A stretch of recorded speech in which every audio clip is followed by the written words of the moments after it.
And tonight, people in one area of Woodfin were completely flooded out 2 weeks ago, so they're watching to see if they'll have problems again tonight. News 13's Kimberly King is streaming live in Woodfin off Merrimon Avenue. And Kim, what's happened to those residents? Are they back in their homes?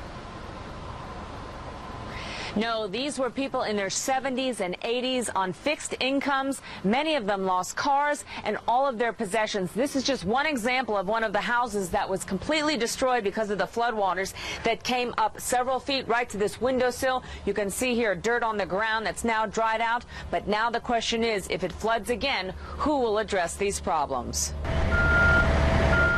This was the result 2 weeks ago of out-of-control rain runoff, devastating residents in Woodfin. Now, with the threat of heavy rains again in the next 48, people are scared. I sure hate to see it flood again. Gary Roby runs a store off Merrimon Avenue.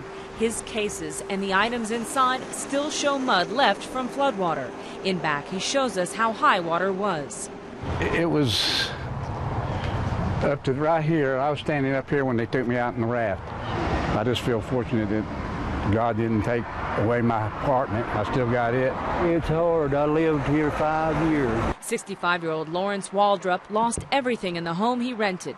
In fact, 1, 2, 3, 4, 5, 6 homes on the flooded property have now been condemned. Reynolds Mountain up there, when it rains, it's a very small opening over there. Residents question drain systems off now developed Reynolds Mountain. But the developer who installed this storm drain and many others like it disputes it, saying, "We've gone to great expense to control it, curb and gutter and stormwater retention systems. We have complied with the town of Woodfin, Buncombe County, and DNR for erosion control and storm drainage. Once it leaves our site, we have no control or responsibility for how it is handled off-site."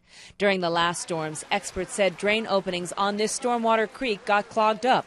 The creek has huge slabs of concrete and soil erosion from floodwaters. Debris caused clogs and floodwaters to rise just like a bathtub.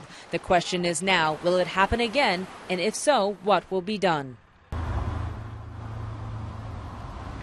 Weather is in the area right now. We saw lightning just about 10 minutes ago here in the Woodfin area, and tomorrow will really be a big test to see if we get heavy rains for an extended period of time, if areas like this here in Woodfin flood all over again, and who will investigate to try to find a solution. Reporting live in Woodfin, Kimberly King, News 13.